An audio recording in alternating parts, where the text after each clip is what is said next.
I think I'm not alone in saying that having touched and allowed to hold a proper Fender in the 50s, we're talking about, I think 58, 59, I can't be actually sure, but Jennings was the shop when I saw the light, and I came within a quarter of an inch of plate glass of touching this thing, you know, and I was allowed to go in. Finally, we bugged the guy until he let us go. He knew we didn't have any money, and I picked it up, and I just thought, this is the instrument that was made for me.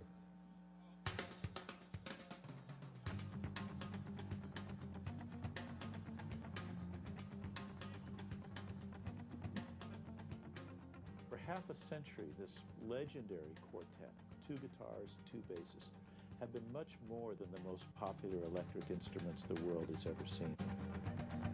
They're icons.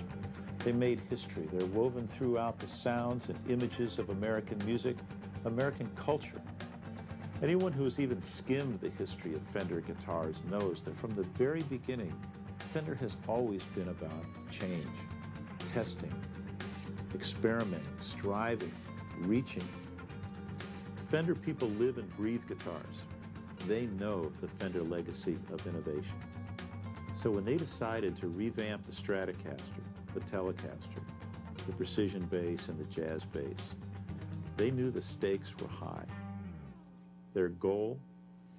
Nothing less than a better sounding, better playing guitar.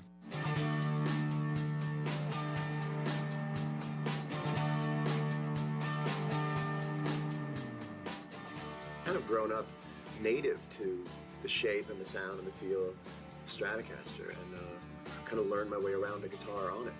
I fell in love with music with Buddy Holly, and he used the Strat. I just got one, and when I played it, it suddenly brought alive what I was looking for in music. We had one really good guitar in the band, which was a Fender Tele Deluxe that I had. There's no place to hide on a Tele. You ain't got it? Well, let me tell you something. The suck button will be on. My first P-Bass was a gift from Billy Joe.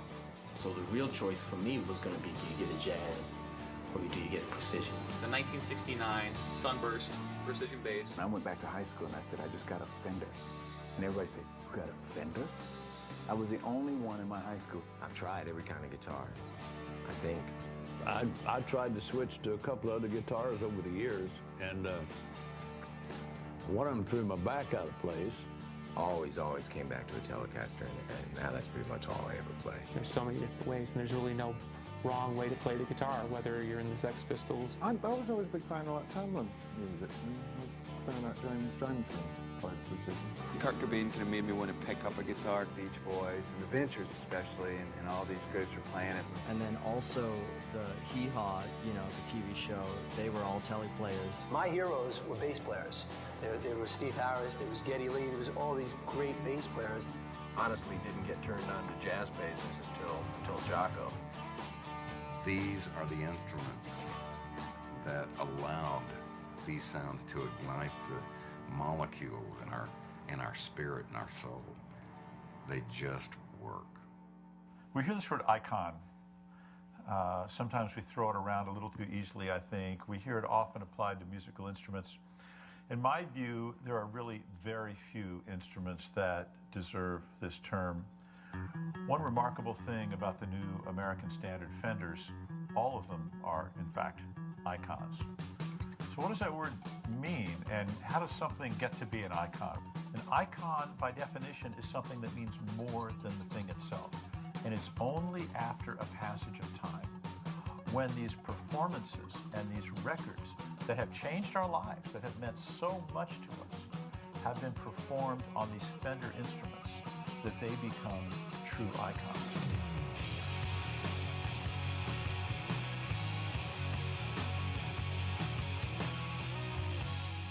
So Fender has decided that they're going to improve the Stratocaster. They're going to improve the Tele and the jazz bass and the precision bass. I think a perfectly understandable reaction might be, oh really?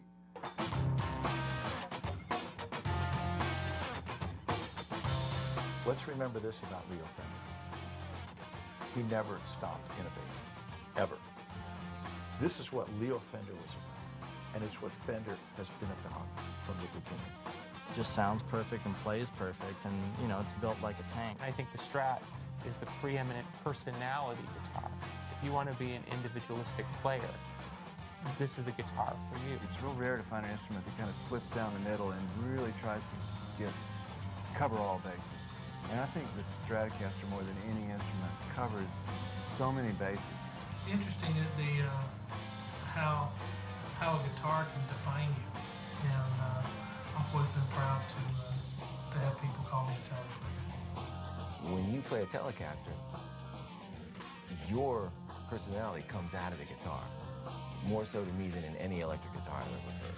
And I can say the same thing for the Fender bass. I don't feel like I have to play it. It's playing me. My love for jazz basses has always been based on its versatility. They have a lot of girth to the tone, and they have a lot of dynamics. Perfect guitar for a singer entertainer, guitar player. The Fender will let your arms take care of themselves. A Telecaster will let you just do that. The design of this thing is to me, it never ceases to amaze me. Oh, fantastic. They're practical, they look right, they sound good, they're durable, they're versatile. You know, Leo Fender had no interest in building vintage guitars or vintage amps. For him, it was all about the new. It would be very presumptuous for me to speak for Leo Fender. I don't know what he would say, but I did have the honor and pleasure of interviewing him a number of times. I believe that Mr. Fender would look at these evolutionary changes, these improvements. I think he would look at them and say, good idea. For me, this is almost heresy to say this, but I truly believe it. I think right now, and in the last 10 years or so, Fender's making some of the best guitars they ever made, including anything from the beginning. And from a vintage freak like me, that's a serious statement. It seems to me to be the mythical archetype of all basses, which essentially it was, right? It was the first one they built. Fender is the only option for me as a musician, and I mean the instruments speak for themselves. They've been around for a long time, and they keep getting cooler and more cutting edge, and they keep getting better. And the Strat was the one. No other guitar in the universe actually does what the Strat can do. I think we're all agreed on that.